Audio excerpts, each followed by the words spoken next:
I think this is a critically important issue that we've been focused on really for the 2 terms that I've been governor in Maryland.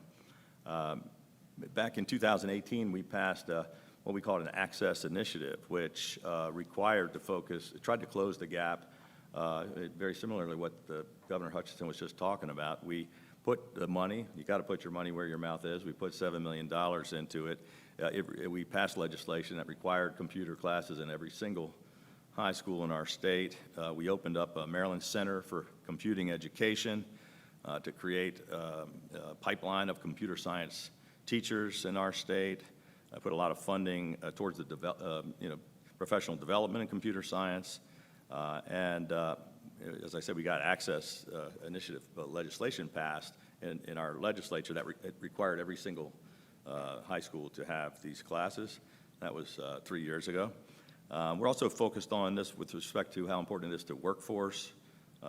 We've been focused on a really cool program that I learned about here at the NGA maybe 6-7 years ago, which was Girls Who Code, and we brought that back to our state.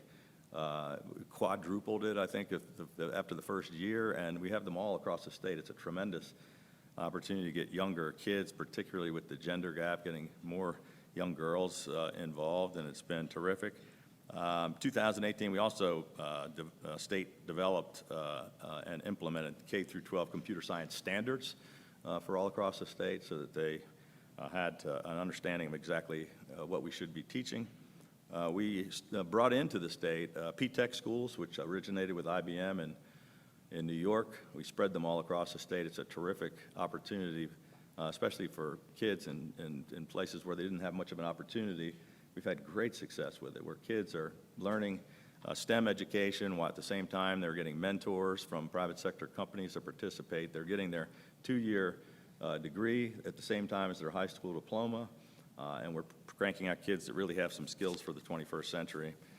Lastly, I'll just touch on just a week or so ago, we announced we're putting $400 million of investment into broadband access to reach every single person in Maryland by no later than 2025. We've got about a little more than 90% coverage to high-speed internet already, which is pretty good, but we still have some pockets. And so we're going to, it's been, during this pandemic, it's been so important to realize for school with remote learning, but as we worked from home, as just trying to communicate with one another, how important it is to have high-speed access. So that's a part of it. In addition to the education, getting them the equipment that they need, but also getting that high-speed access. So we're working on all those things and anxious to hear from my colleagues and from all of you about what we can do better.